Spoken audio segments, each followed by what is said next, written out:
송년회 등 모임이 잦은 연말을 맞아서 서울 강남과 홍대 일대에 올빼미 버스가 투입이 됩니다. 유독 택시를 잡기 어려운 이유도 있겠지만요. 승객을 골라 태우며 승차 거부를 하는 택시들 때문이랍니다. 이처럼 택시의 승차 거부를 해결하기 위해서 서울시가 다양한 대책을 내놓았는데요. 과연 얼마나 실효성이 있을지 확인해 보는 시간 갖겠습니다. 도움 말씀 주실 분입니다. 서울연구원의 안기정 박사님 모셨습니다. 안녕하세요. 네, 안녕하십니까. 예, 반갑습니다. 또 시민교통의 불편사항 요목조목 짚어주시는 시민교통안전협회 김기복 대표님도 모셨습니다. 안녕하세요. 네, 안녕하십니까. 예, 연말 드디어 귀가전쟁이 시작됐습니다. 사실 저도 송년회가 지금 쏟아지고 있거든요. 그런데 택시를 탈 생각을 아예 안 하고 있습니다. 워낙 승차 거부가 심하기 때문에 그런데요. 사실은 지금 아직도 시민들이 승차 거부 당하는 일 빈번하게 일어나고 있죠. 예, 굉장히 많습니다. 예. 아니 근데 단속을 하긴 하는데 왜 이렇게 승차 거부가 안 잡히는 걸까요? 일단 연말연시 전 승차 거부가 많이 일어나는데 예. 그중 이유가 하나가 수요가 많이 몰리기 때문에 그런 거예요. 예. 근데 그 택시는 한정이 되어 있는데 수요가 몰리다 보니까 예. 택시 타기 힘든 현상이 벌어지고 예. 두 번째 뭐냐면은 그 범위택시 기사분들은 산악금을 채워야 되는 의무가 있거든요. 예. 그러니까 그 손님도 많은 시간에 되도록 한탕 길게 가셔가지고 좀 예. 그 수입을 벌라는 그런 예. 어떤 의도가 있기 때문에 승차 거부가 좀 일어난다 말씀드릴 수도 있겠습니다. 아니 근데 회사 택시보다도 개인 택시들도 그렇게 많이 하시던데 글쎄요 뭐 그 승차 거부 당연히 뭐 짧은 시간 안에 돈을 많이 벌고 싶은 게 인지상정이겠지만 그래도 승객들을 너무 거부하는 게 아닌가 이런 생각이 좀 드는데요. 여의도 또 강남, 사당, 건대, 종각 이런 곳들이 승차 거부가 유독 많다고 하는데 서울시가 왜 연말 강남과 홍대에서만 올빼미 버스를 운영한다고 할까요? 그 이유는 뭐고요? 또 그래서 효과가 좀 있을지 한번 짚어주시겠습니까? 올빼미 버스를 운행하는 노선이 지나는 구간은 예.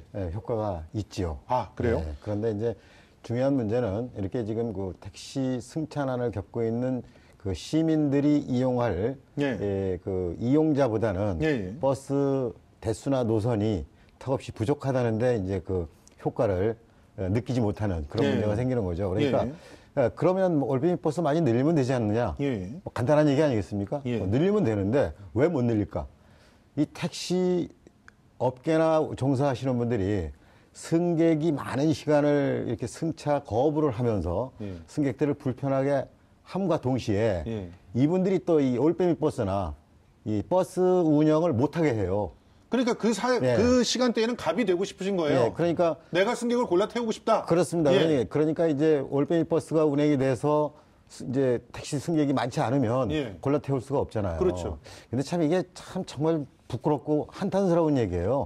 왜냐하면 제가 기억하기로 이게 벌써 저도 이제 운전을 시작한 것이 72년도부터 운전을 시작을 했는데 이때부터 이 택시 승차 거부가 시작된 것이 지금까지 계속되고 있는 거거든요. 그렇습니다. 그래서 참 없어지지 않는 것. 아마 서울시도 상당히 머리가 아플 겁니다. 이 승차난 해소를 어떻게 할 것이냐 하는 측면에서 머리를 많이 쓰고 또 고민도 많이 하고 있지만 결국은 정말 이거 해결하기가 어려운데 정말 말이 안 되는 것이 뭐냐면 택시라고 하는 것이 길거리에 나와서 영업을 하기 위해서는 승객을 태우기 위해서 아닙니까? 승객을 태워야 수입이 발생하는 거예요. 승객이 있어야 택시가 있는 거예요. 그러면 이 택시가 이 이용 시민을 위한 택시예요? 아니면 택시 운전자를 위한 택시예요? 이용 시민이 있어야 택시 운행이 되고 운행을 해야 택시 운전자가 필요한 거 아니겠습니까? 그렇죠. 근데 이게 완전히 이제 주객이 전도된 이런 상황이 1년, 2년도 아니고 수십 년째 그대로 방치되고 있다는 것은 행정력이 있는 나라인가 도시인가 이제 그런 생각이 드는 거죠. 참 상당히 문제가 있습니다. 아니 그 회장님께서도 지금 올빼미 택시 등의 대책을 세워서 하면은 택시 종사자들이 싫어하신다면서요. 그러니까 대책을 세우면 그러니까 승객들에게 유리한 대책을 세우면 택시 종사자들이 표를 안 주고 택시 종사자들에게 조금 유리하게 하면 승객들이 표를 안 주고 이 사이에서 그 너무 치여 있는 거 아닐까요? 그렇습니다. 그러니까 이제 그 사실은 서울시 입장에서 보면 시민들도 서울 시민이고 택시 업계 종사자도 서울 시민들 아니겠습니까? 맞아요. 똑같은 서울 시민이다 보니까 어느 한쪽에 치우칠 수는 없겠죠. 그러나 중요한 문제는 지금 말씀드린 대로 택시를 운행하는 기본 목적이 예. 이용 시민을 위해서 운행하는 것이라는 점에 대해서 부인할 수 있는 사람 아무도 없어요. 예. 그렇다면 시도 정책을 펼 때 우선순위를 예. 이용 시민들에게 두는 것이 정답 아니겠어요? 이거 아니라고 할 사람이 있겠습니까? 예. 그런데 이제 이 시간이 오래 가다 보니까 이용 시민들은 사실은 불편해도 120번이나 뭐 이런데 그냥 신고해서 불편을 호소할 수밖에 없어요. 맞습니다. 그런데 이제 업계나 종사자들은요. 집단 행동을 합니다. 서울시에 몰려와서. 그러니까 이제 이쪽의 목소리가 더 커지고 이쪽의 의견은 제대로 반영이 되는 반면에 시민들의 의견은 전혀 반영이 되지 않고 있는 거죠. 그러니까 또 이제 그런 측면이 있고 그다음에 근데 시민들도 좀 이 교통수단을 이용하는데 지혜가 필요한데 이 몇십 년째 이용을 하면서 그 지혜를 발휘할 줄 모르는 것 같아요. 왜 그러냐면 수요가 집중되는 시간대 밤 11시부터 새벽 2시 사이에 특정 장소, 강남역, 건대, 홍대 이쪽에 집중돼 있단 말이죠. 이게 뭐 유흥업소가 있으니까 이제 모임 때문에 여기서 모이는 거는 좋은데 이게 한 군데 집중되는 이 집중화되는 현상을 서로 좀 피해서 다니면 되잖아요. 제가 어제 예를 하나 들어드릴게요. 양재역에서 11시 30분에 나왔는데 차 잡을 수가 없어요. 그렇죠. 그래서 지하철역으로 갔습니다.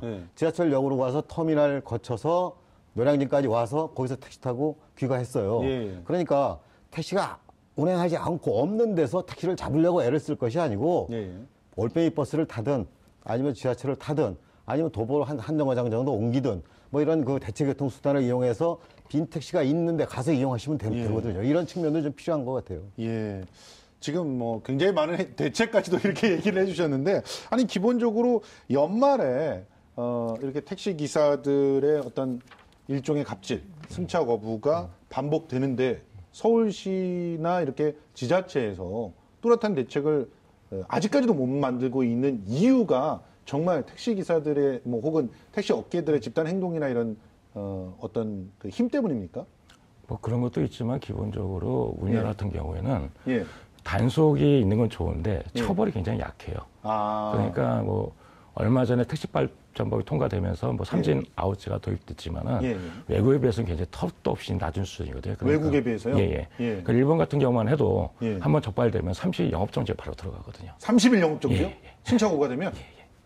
그래서 일본이나 뭐 택시 선진국, 뉴욕이나 런던 같은 데가 그 순항 택시에 대해서 서비스가 높은 거고 그리고 순차고가 없는 이유입니다. 아니 그런데 거기는 보면은 택시비도 사실 우리나라보다 좀 높고 그리고 기사들이 이렇게 우리나라처럼 뭐 150만 원도 채 못 받으면서 산학금 채우려고 이러지 않지 않습니까? 완전 월급제가 기본적으로 도입이 돼 있잖아요. 기본적으로 그 나라마다 좀 약간 틀린데요. 기본적으로 택시 기사가 된다는 자체가 굉장히 프리미엄이에요. 그러니까 영국 같은 경우에도 3년 동안 교육을 받아야 시험 통과해야 되고 뉴욕 같은 경우에도 2주 동안 그 교육을 받아야 되거든요. 근데 우리나라는 이제 형식적인 교육과 면허 취득 제도 이것 때문에 어떻게 보면 진전이 굉장히 낮은 거죠. 그렇죠. 단속으로 처벌해야 되는데 그것이 저희가 보완 관계에 이루어지지 않는 그런 문제점이 있다고 말씀드립니다. 단속을 강화시키자 보니 지금 뭐 택시 업계에 종사하는 사람들이 오히려 없어질 가능성이 높고 그러면 택시 사업하는 사람들은 또 사람을 잘 얻을 수 없으니까 뭐 지입이라든가 다른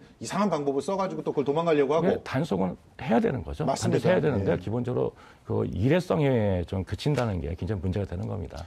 아니 대표님 지금 그 사실 장거리 호출을 받으려고 하는 택시들 어디 가면은 쭉 늘어서 있지 않습니까? 그런 부분은 분명히 신고만 하면은 와가지고 단속할 수 있잖아요. 근데 왜 안 되는 걸까요? 지금 이제 우리 안 박사님 얘기하셨지만은 사실은 닭이 먼저냐 다갈이 먼저냐예요. 달걀이 먼저냐. 그러니까 이제 무슨 얘기냐면 결국 목적은 뭐예요? 수입을 더 얻기 위한 거 아니겠습니까? 그렇죠. 그러면 이른바 택시에 종사하는 이 택시 종사자가 우리가 흔히 얘기하는 서비스업이라고 얘기를 해요. 그러면 택시 종사자들은 승객에게 서비스를 할 수 있는 환경이 돼야 돼요.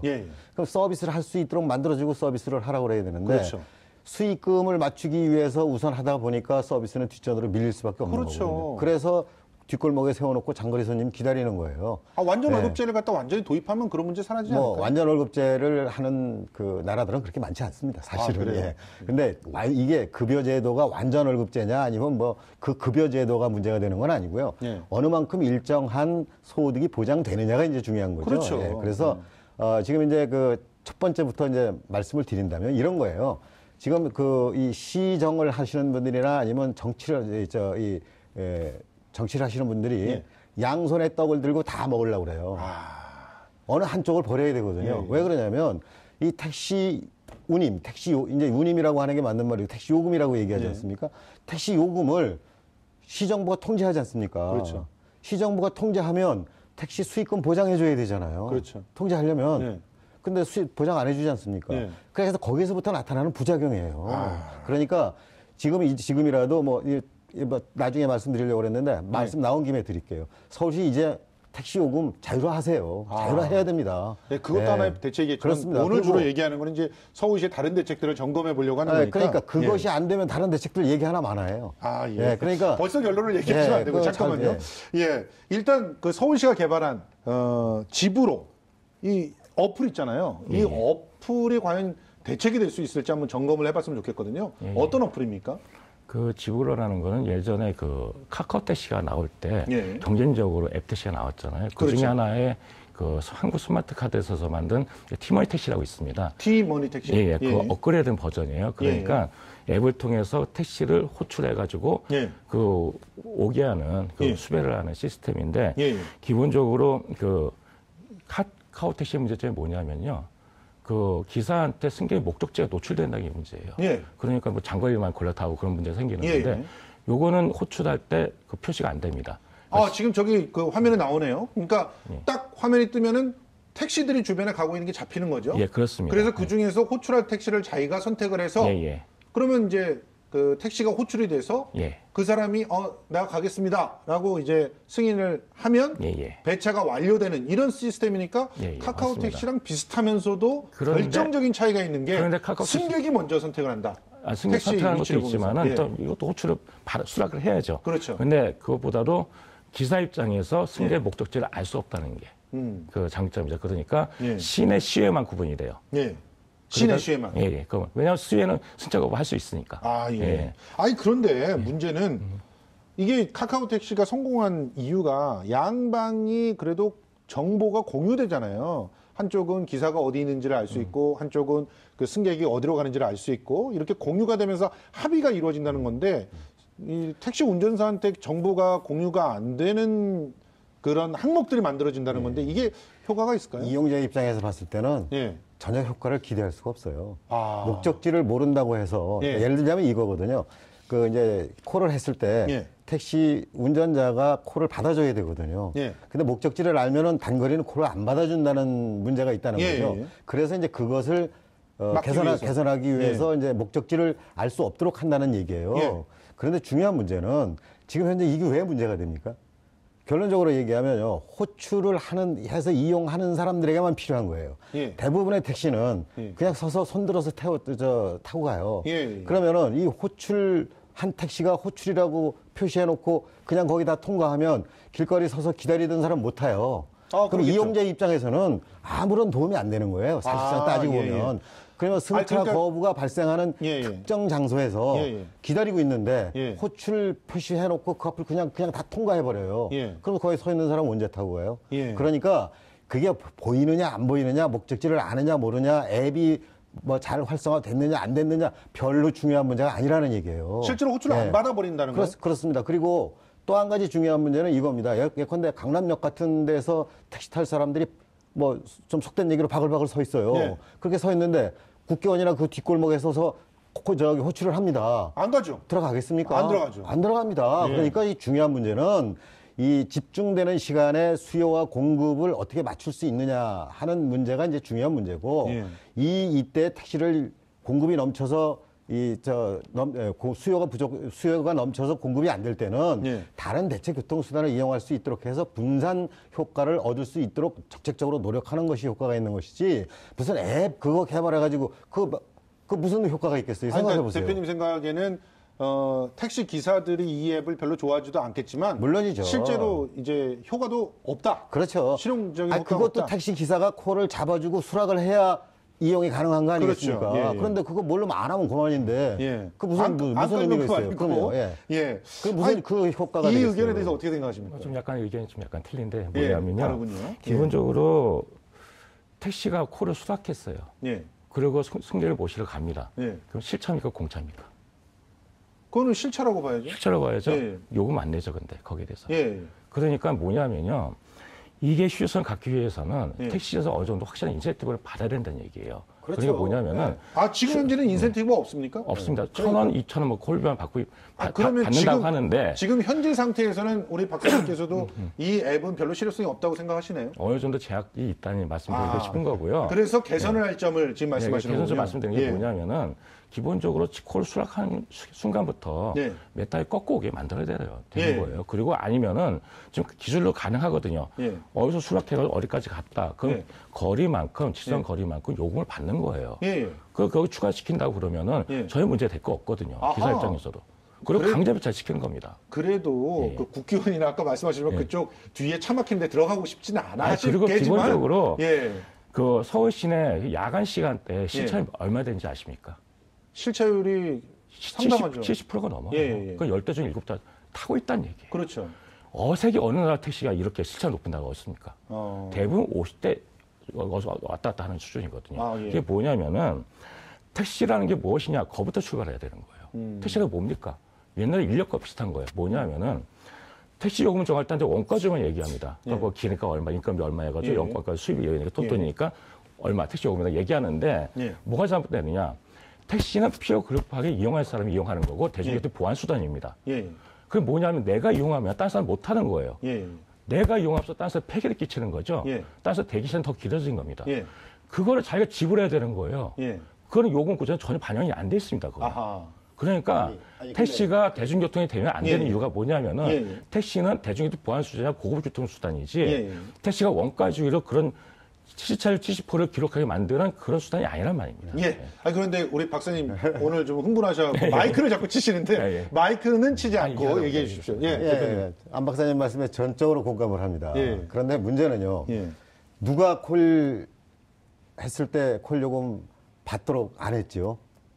그 정부가 안 했죠. 또 택시 요금이 고급 교통 수단으로서에 대한 적합하지 않다라는 것은 3살 먹은 아이도 다 알 정도로 이렇게 공공연하게 알려져 있는 사실인데 택시 요금 문제 왜 현실화 안 하는 거죠? 바로 아까 제가 말씀드린 대로 택시 요금을 통제하면 책임을 져야 되는데 책임을 지지 않을 바에는 자율화시키라는 얘기예요.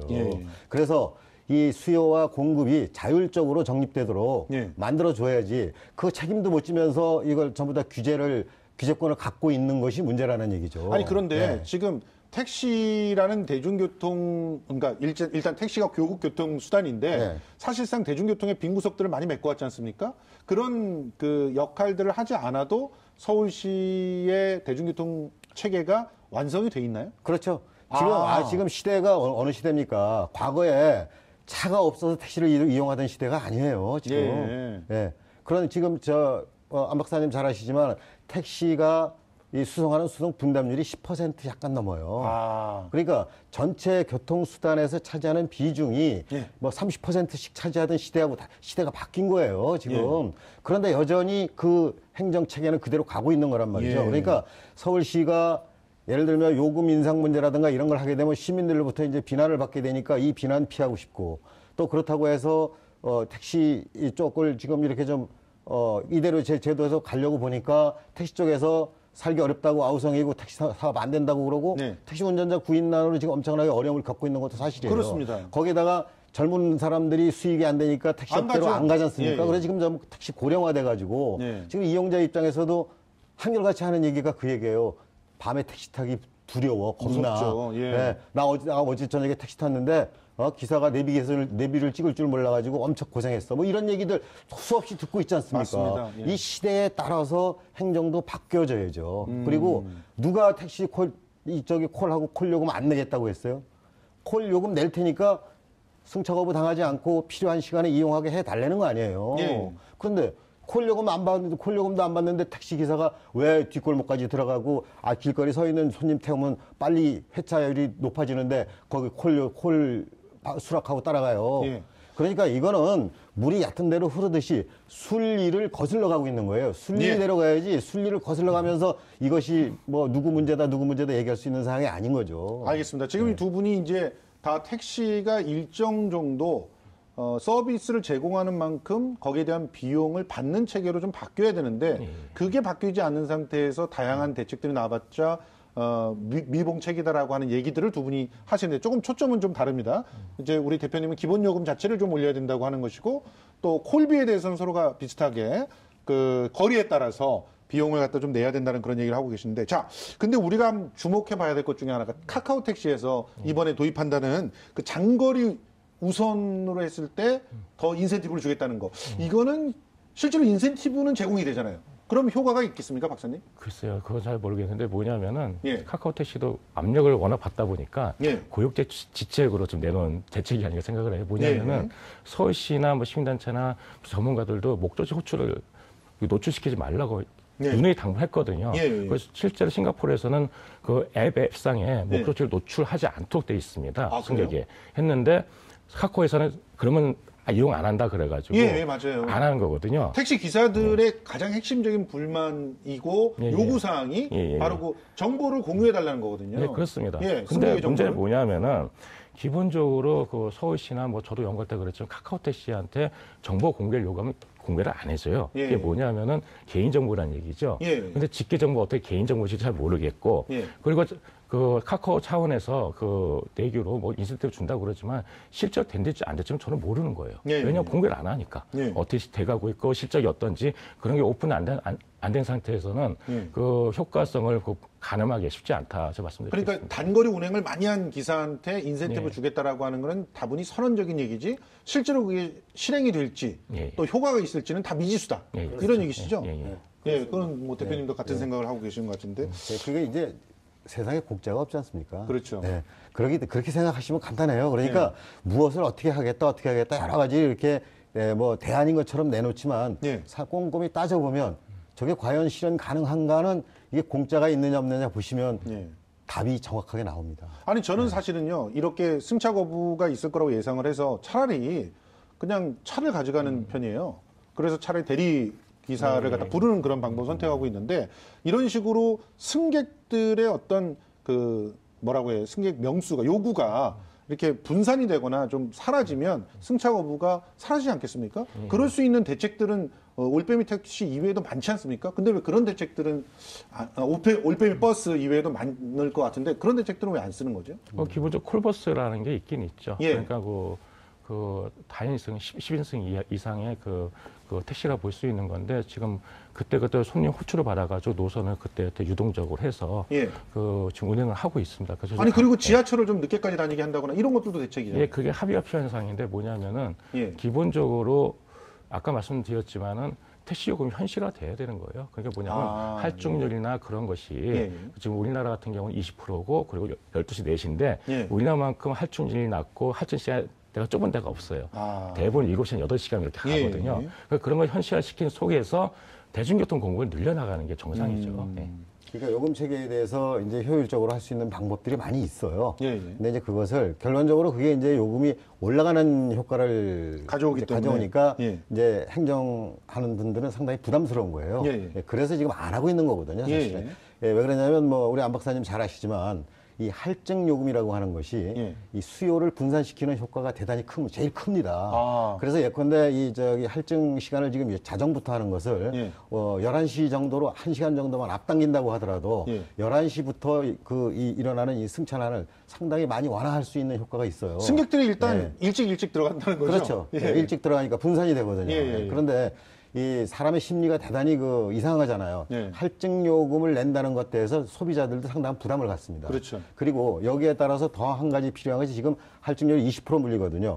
근데 할증률 10%만 더 올려도 이 할증료 시간에 이동 잘 안 합니다. 근데 서비스를 받는 승객 입장에서는 굉장히 싫어할 것 같은데. 아니 싫어하죠. 그러니까 그만큼 승차난을 겪으면서 승차 거부를 당하고 인격적으로 이렇게 모독을 당하는 그런 거보다는 적어도 낼 만큼 내고 서비스를 받는 것이 더 현명하지 않겠습니까?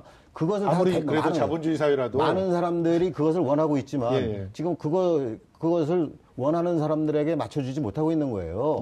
그래서 이 세상 없어도 어느 사람이 정책을 내놓고 어떤 유능한 사람이 내놓는다고 하더라도 제가 말씀드린 대로 공짜 없다는 논리를 깨고서는 절대로 성공할 수가 없습니다. 그래, 수요가 몰리는데 요금으로 분산할 수 있는 게 있고요. 그리고 이제 승차 거부 때문에 이렇게 얘기를 이제 많이 함으로써 특히 이제 이 교통방송 같은 경우에는 우리 택시 운전자분들이 많이 지금 그 시청을 하고 계시는데 예, 예. 모든 택시 운전자분들이 다 그런 거 아닙니다. 예. 일부 몇몇 택시 운전자들 상습적으로 야간 시간에 심야 시간에 승차 거부하시는 분들이 계세요. 예. 그리고 장거리 요금, 장거리 손님 골라 태우기 위해서 하시는 분들도 일부 운전자들이에요. 예. 이 택시 운전자들이 전부 그런 거 아니니까 예. 오해 없으시기를 좀 바라고요. 예. 지금 여기서 승차 거부에 대해서 얘기했습니다만은 운전하시는 분들을 전체적으로 이렇게 매도하는 건 알겠습니다. 아니니까 예. 이 점은 분명히 해주셨으면 좋겠습니다. 예. 택시 기사분들이 좀 두려우셨군요. 지금 말씀하시다가. 그렇습니다. 네.